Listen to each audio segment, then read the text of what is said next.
Out of nowhere, your ex texts you, "Hey, how are you?" And suddenly there's a knot in your stomach. Your heart starts racing and a rush of emotions comes washing over you. Do they miss me? Do they still love me? Why are they reaching out now? This is a moment where clarity matters because how you respond right now could shape everything that happens next. Will this be the start of something new or the same old story that left you hurting? In the next few minutes, I'll give you a clear response guide, what to say, what to avoid, and most importantly, how to stay grounded no matter what they say. This isn't about winning them back. It's about not losing yourself to heartbreak all over again. That message popping up after weeks or months hits you like a wave. The hope, the panic, the ache in your chest that you thought was finally fading. It's not just about them reaching out. It's about everything this moment wakes up inside of you. We've all been there, staring at the phone, rereading their words, overthinking every reply, looking for meaning that isn't always there. And this is what I want you to remember. Their message doesn't mean things have changed, but it does mean you need to be clear on what's right for you. So here's what I want you to really understand. First, their message isn't always about you. Most of the time, it's about them, their guilt, their loneliness, maybe even their rebound relationship falling apart. And what that means to you is this: they're testing the waters, not necessarily coming back ready to love you the way you deserve. So that doesn't mean you go all in. Not until you see something real. If they have you feeling unsure, that's normal. That's exactly why I put together the No Contact Survival Kit. It's there to help you stay clear, steady, and calm through moments just like this. You can get it from the link in the description below. Now, let's talk about your first move. They sent a message, but that doesn't mean you have to answer on their timeline. So do not reply right away, because sometimes just getting a reply is all they need. They reach out, you answer, and suddenly they disappear again. Give yourself space. When you reply instantly, it sends a message.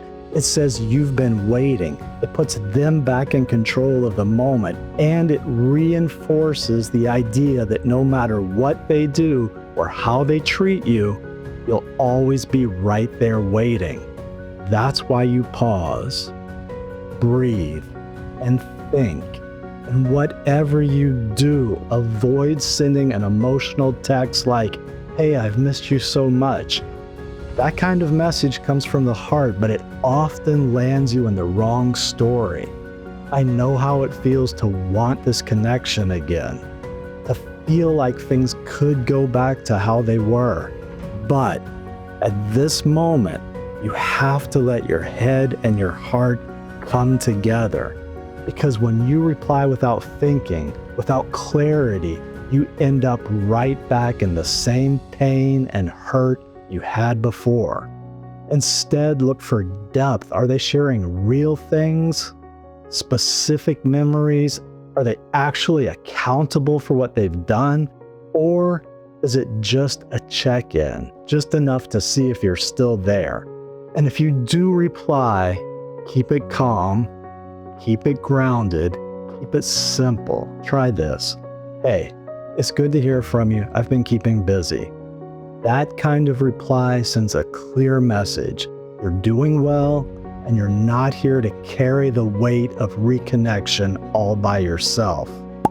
If they really want to reconnect, they'll put in the effort. If they don't, they'll disappear again. Now, if you want to make conversation a little easier, it's okay to add "how about you?" because that takes the pressure off of them and it makes it easier for the conversation to flow. But this is where you need to be honest with yourself. Have they shown up well in the past? Have they been consistent, kind, and willing to meet you halfway? Or Have they been all take and no give? Because how you respond here teaches them what kind of effort they need to bring to stay in your life. You're not closing the door, but you're not chasing them either. And here's where a lot of people slip up without meaning to. They ask, why did you reach out? Or do you want me back?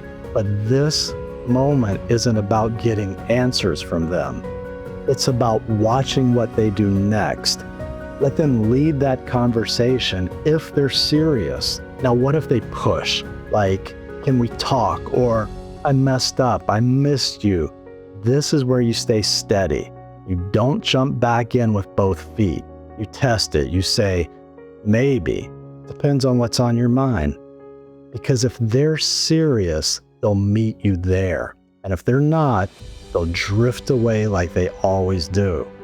Either way, that tells you everything you need to know. The critical thing to understand here is this. This moment isn't about them saying the perfect thing to win you back. It's about knowing what kind of love you want to have moving forward and realizing what you won't settle for again. Because without this clarity, it's easy to slip back into old patterns that leave you feeling small, unseen, or unsure. This isn't about what they say or don't say. It's about slowing down, staying grounded, and making choices that protect your heart, even when it wants to believe their words before they've shown you any real change. You've been holding on, doing your best to get through this, maybe starting to see things a little more clearly than you did before. So now is the time to protect your heart and stay focused on the kind of love you truly deserve. That's exactly why I created the No Contact Survival Kit, because this isn't just about handling one text. It's about protecting your heart and having the kind of love that actually lasts. Now, if you're wondering what happens next, if they'll reach out again, if there's a real chance to reconnect, or if it's time to let go and move forward, then my next video breaks down the signs your ex will come back and when it's time to move on.